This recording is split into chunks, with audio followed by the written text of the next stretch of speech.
Yoda stands for Young Onset Dementia Activists. I'm not a Jedi, I'm a Yoda.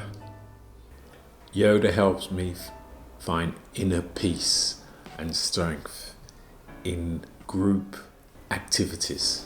And from that place, I become calm and content. In a very short space of time, the group has become so familiar that when I don't see them, I miss them. They're the only people who know I have memory issues, and it's comfortable here. Very, very, very friendly. Great energy.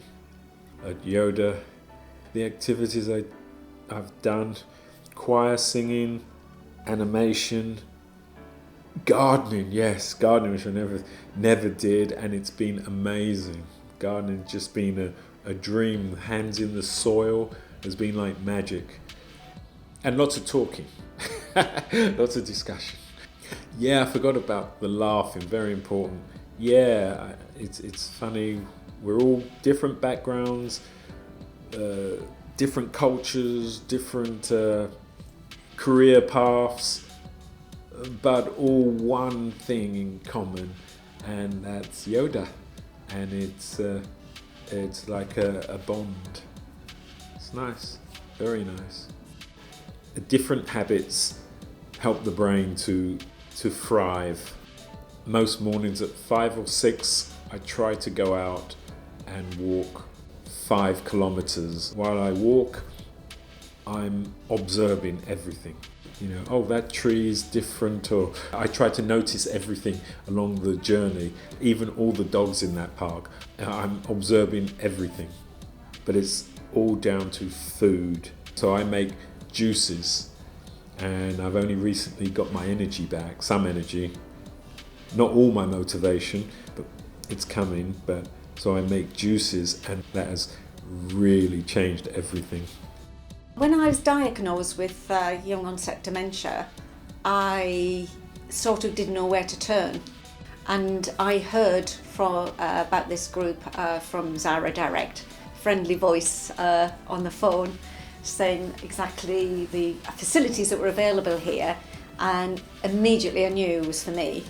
And I knew the day I turned up at the group that it definitely was for me. People in the same boat as me, similar diagnoses, people with different diagnoses, but all I knew is it felt a safe space, a friendly place, welcoming, and I have to say Zara has been phenomenal. She encourages us to do things out of our comfort zone. It could be dancing one week, it could be art another week, it could be going for wonderful walks in the park. And we're all sharing these experiences and, you know, not always talking about our, don't like the word illness, but, you know, our situations. But I, for example, live on my own, and it's a lifeline for me to come here. You know, I love helping others, and I also like to be part of a group of people. I think isolation is a no-no when you've got dementia. You really need other people around you. And we have fun. And I think that's really important. You know, we always have a laugh. And I think that's actually vital. I do yoga 5 times a week. I keep in touch with all my family. I've decided that I'm just taking my life and I'm running with it, you know, just doing everything as positive as I can. I have lots of reminders. For example, I've got on my phone every 3 hours, drink water, you know, medication reminders and things like that. And I feel that the group, it just gives you a positive energy that you need, just sort of to keep you going and knowing that everybody's going through the same thing. It gets me out of the house and I get to meet some new and interesting people and do interesting crafts and things like gardening. I went to the theatre. We did some dance and some singing. Today we've done some drawing. Everyone's so friendly and accommodating. There isn't anyone here that's judgmental. I've had Matthew living with me for 4 years, and I would say in that 4 years it's the first support that we've had. He had young onset Parkinson's, he's had it 22 years, and the dementia on top. So the combination of the two situations that he has, the dementia and the Parkinson's, makes it quite difficult for him to socialise. And this has been brilliant. All the members here are very, very friendly. He's actually suddenly got a circle of friends that's non-judgmental. For him to actually get out and do some gardening on the allotment was nothing short of a miracle. We got told nearly 2 years ago by a doctor that Anne had young onset dementia, and he just told us to go away and enjoy our life. But prior to that, we didn't know what we were dealing with. We didn't know why Anne was forgetting things and getting confused and losing certain skill levels. And we were just in the wilderness. And then we got a phone call from Sarah telling us that she had this workshop going and that come and give it a go. And we did, and to be honest, I met other carers because I'd never known a carer before. I didn't know the stress and the problems they were having, and we experienced the same things. And then Anne and the other people got talking together, and suddenly we were sharing other experiences and lifestyles, people I would never have ever met out in society. Our paths would never have crossed, and now we've become good friends. So it's given us a different life. We've had to change our lifestyle. It's shown us that there is a life with dementia, and that having the support of such an important group of people, it's just paramount. Well, I'm getting, obviously now, when they're all there, and it's nice that I can talk to them all. Because I do, dear, don't I? Whereas before I wouldn't do it, was I? No. But now I've got to know everybody. I'm all right. Yoda has certainly changed our life. The friendship is people that we can communicate with if we've got problems, we're not understanding certain conditions. And it's given me a confidence to deal with this bombshell that's been dropped on us.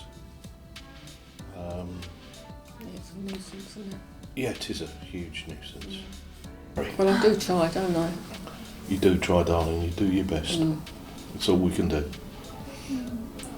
It's managing it as best we can. I like it. What do you like about it? People? Yeah, Company? yeah. With her dementia, she doesn't communicate much. But throughout the week, this is the one thing that she'll say. And she'll look at me and she'll be like, Yoda's? Like, are we going Yoda's? And I'll be like, Friday. So that's one that it stuck with her. There's no other place that she asks to go except for Yoda's. And it's just been, I think for us, it just gives something that is just for her. And she knows it's like her group kind of thing. And it's also good for us, to me and my sister, because we get to be around, just see different types of dementia and understand it a bit better. And then we've got the support of everybody else as well, which has been great for me personally, honestly. I like it. It's nice. It's nice. You made new friends? Yeah. Yeah. I'll say we're coming, but it's not until we get to the car park that she clicks that we're here. And it's like, we're going Yoda's. And I'm like, yeah, we're here. And then from that moment, she just got a grin on her face until we leave. And then she's like buzzing from the energy of it throughout the day. Just understanding what dementia is, because even through here, we've just got a blanket diagnosis. But coming here, and at one point we had a visitor from the Rare Dementia Society, I think. And she made me realise that Mummy maybe has a different form. So then we've started the process of getting more tests done, just so that we can understand as a family how better to look after her.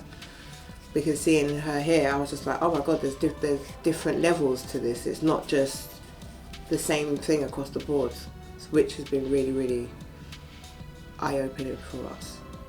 Yeah, and it's fascinating because the communication thing, everybody here speaks normally. I mean, a lot of people, you'd forget that they had dementia. But then with Mummy, I find it's a bit more apparent as soon as you start talking to her. So I found that difficult at first. But then it also helped me. We had some training, which was really, really helpful. Just being able to communicate with Mummy in the best way, in not a negative way, in more a positive way that she needs. Coming to Yoda and the lovely people I've met, you know, the thing is, no one's above the, whatever you want to call it, the parapet, because we're all in the same boat, one way or the other. Come in here with this lot, and they're all so, everyone's so open, and Sarah's so giving. It's, you know, it all means something. Yeah, in the beginning, I did try to hide it, not tell people, but now I just say, like, I've got dementia, and they go, "You haven't, have you?" And they said, "But we just wouldn't know any different." And I said, "Well, it's not something you don't. I don't walk around with a big sticker saying I've got dementia. I mean, I wear my top, you know, and I wear it proudly, because then it sometimes makes people think about it. You know, because people go, well, you don't look like you've got dementia. And I said, well, what does someone who's got dementia look like then? Because you don't. I mean, you know, my face is still the same, everything's still the same. The only thing that's not the same is my brain. And obviously, it's never gonna get any better. But I'm not gonna let it get any worse. You know, I eat well. I'm looked after. You know, my partner's, you know, he's very kind. I've got fantastic neighbours. I've got fantastic family. But this has been for me a lifeline, because I know what I'd be doing otherwise. I'd be fiddling around in the house and, you know, not doing anything worthwhile. You know, spending time with people is the most important thing. Just haven't got the handle on young onset dementia. It's got to be recognised at the highest level that this is a problem and it's only going to get worse. And without a group like this, there's a lot more younger people that are going to be floundering in the sea of life without any help, and we'll suffer for it.